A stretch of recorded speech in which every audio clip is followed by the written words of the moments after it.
2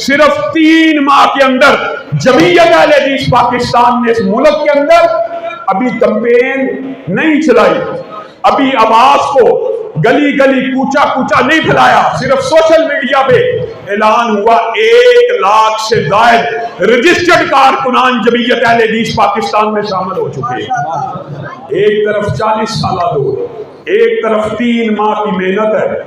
ہمارا تسلیم بھائی کہہ رہے تھے مذہبی جماعتوں کا بنیادی طور پہ مذہبی جماعتوں کا قیام، اس کا مقصد ایک ہوتا ہے اپنی قوم کو تحفظ فراہم کرنا، اپنے مسلک کی مساجد کو، مدارس کو، علماء کا دفاع کرنا، لیکن یہ مقاصد بھی ہم فراموش کر چکے۔ اور جہاں تک سیاست کے اندر جمعیت اہل حدیث پاکستان کا کردار ہوگا، انشاءاللہ ہوگا، میں آپ سے یہ وعدہ کرتا ہوں، نہ ہم اقتدار کے حریص ہیں نہ اقتدار کے حریف ہیں، ہم ہر اس سیاسی جماعت کے ساتھ اتحاد کرنے کو تیار ہوں گے جو ہمیں عزت دے گا، وقار دے گا، احترام دے گا۔ اور آج یہ بات میں کہہ دینا چاہتا ہوں، اللہ کے فضل و کرم سے جمعیت اہل حدیث پاکستان کی جو ابھرتی ہوئی طاقت ہے، جو ابھرتی ہوئی قوت ہے، اس کا ہر حلقے میں، پاکستان کے ہر حلقے میں اتنا ووٹ بینک موجود ہے کہ یہ جس جماعت کے پلڑے میں ڈلے گا وہی پلڑا بھاری ہو جائے گا۔ یہ سیاسی جماعتیں بھی آپ 5,000 10,000 ووٹوں کے تانے دیتے رہیں، 5-10 ہزار ووٹ کم نہیں ہوتے۔ اور اللہ کے فضل سے جب 2 کروڑ عوام اہل حدیث کو ہم بیدار کریں گے تو پھر اس وقت جو انقلاب کا منظر ہوگا، جو تبدیلی کا، آپ کے یہ مجھے بتائیے ایک چھوٹے سے دفتر کے افتتاح کے اوپر آپ کا اس طرح امڑ آنا، امڑتے ہوئے سیلابوں کی طرح، یہ کس بات کی نوید ہے؟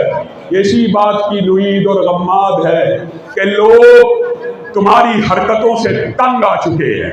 اور اگر ہم ابھی بھی عزت اور احترام کا دامن ہاتھ سے نہیں چھوڑتے، لیکن یہ عوام سمجھ چکی ہے، ایک آدمی جس کا کوئی کاروبار نہیں، جس کا کوئی تجارت نہیں، جس کا کوئی بزنس نہیں، اور اس کا کام کیا ہے؟ صرف چندہ مانگنا، اور اس کی جائیدادیں کتنی ہیں؟ اربوں میں، کھربوں میں۔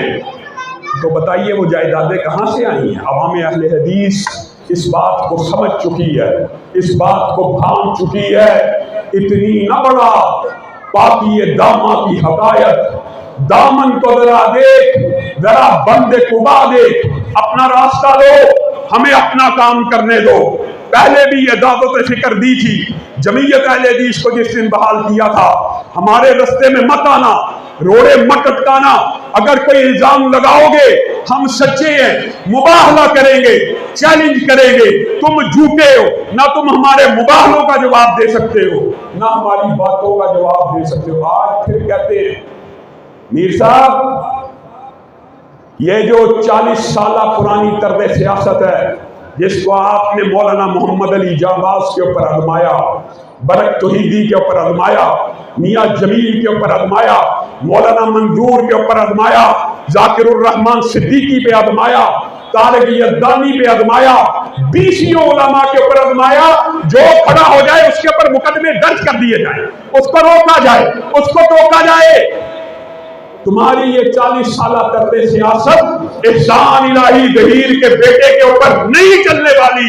کیا تم میرا ساتھ دینے کے لیے تیار ہو؟ ہاتھ اٹھا کر وعدہ کرو، ہاتھ اٹھا کر وعدہ کرو، اور انشاءاللہ ابھی یہاں سے ہم نے جانا ہے، ختم نبوت کانفرنس سے خطاب کرنا ہے، وہاں پر اہل سنت کے موقف کو بیان کریں گے۔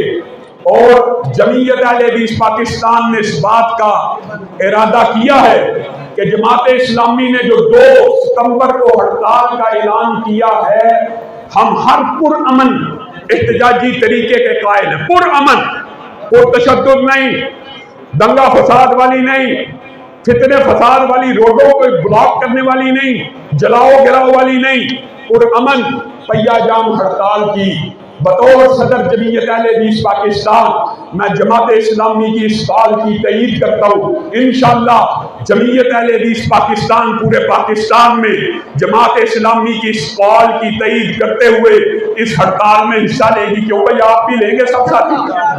اور صحافی بھائیوں سے میں یہ بات کہنا چاہتا ہوں، سب سے پہلے پاکستان کے اندر سب سے پہلے 9 مئی کے دن سب سے پہلے اگر کسی نے 9 مئی کے سانحے کے اوپر مذمت کا اظہار کیا تھا تو وہ میں فقیر تھا، بلکہ میں نے اس بات کا بھی کہا تھا کہ جنہوں نے جلاؤ گراؤ کر کے پراپرٹیز کو نقصان پہنچایا ہے ان کی جائیدادیں کرک کر کے ان سے یہ نقصان پورا کیا جائے۔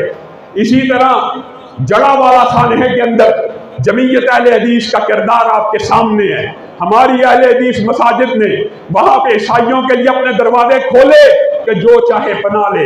اسی طرح جمعیت اہل حدیث پاکستان نے سیلاب زدگان کی امداد کے لیے بھی اس بات کا اعلان کیا کہ کوئی بھی متاثرہ شخص ہو، اس کو اگر پناہ کی ضرورت ہو تو اہل حدیث مساجد اس کے لیے کھلی ہیں۔ اور آخر میں ایک اعلان جو پبلک نیوز کے اوپر میں نے کیا وہ دہرانا چاہتا ہوں کہ جمعیت اہل حدیث پاکستان پورے پاکستان کے 22 کروڑ عوام سے یہ بات کہتی ہے، اگر کوئی شخص مہنگائی سے تنگ ہے، خودکشی کرنا چاہتا ہے، ہمارے مدارس کے دروازے اس کے لیے کھلے ہیں۔ اس کو روٹی بھی ملے گی، اس کو کپڑا بھی ملے گا۔ 70 لاکھ سے زائد افراد مدارس کے اندر صبح دوپہر شام کی روٹیاں کھا رہے ہیں۔ بتائیے اتنی بڑی این جی اوز کا ذکر ہمارے سیاستدان نہیں کرتے۔ دکھ اور افسوس کی بات ہے، یہ بہت بڑی این جی اوز ہیں۔ جمعیت اہل حدیث پاکستان کے مدارس مساجد مہنگائی میں پسے ہوئے عوام کو یہ پیغام دیتی ہے خودکشیاں مت کیجیے، اپنے بچے ہمارے حوالے کیجیے، ہم انہیں عالم بنا کے نکالیں گے۔ اور انشاءاللہ آئندہ آنے والا دور یہ وطن تسلیم بھائی کہہ رہے تھے لا الہ الا اللہ کی بنیاد پہ بنا، ہم نے اس بنیاد سے غداری کی جس کی وجہ سے آج پاکستان زوال کا شکار ہے۔ اگر ہم اللہ سے کیے گئے وعدے کو پورا کرنا چاہیں اور علماء کو منبر رسول کا صرف وارث نہ سمجھیں، تخت رسول کا وارث بھی سمجھنا شروع کر دیں تو پھر ٹوٹ گریں گی زنجیریں اور زندانوں کی خیر نہیں۔ یہ دریا جھوم کے اٹھے ہیں، تنکوں سے نہ ٹالے جائیں گے۔ اور کیا حسن نے سمجھا ہے، کیا عشق نے جانا ہے، ہم ہاتھ نشینوں کی ٹھوکر نے دبانا ہے۔ وآخر دعوانا ان الحمد للہ رب العالمین۔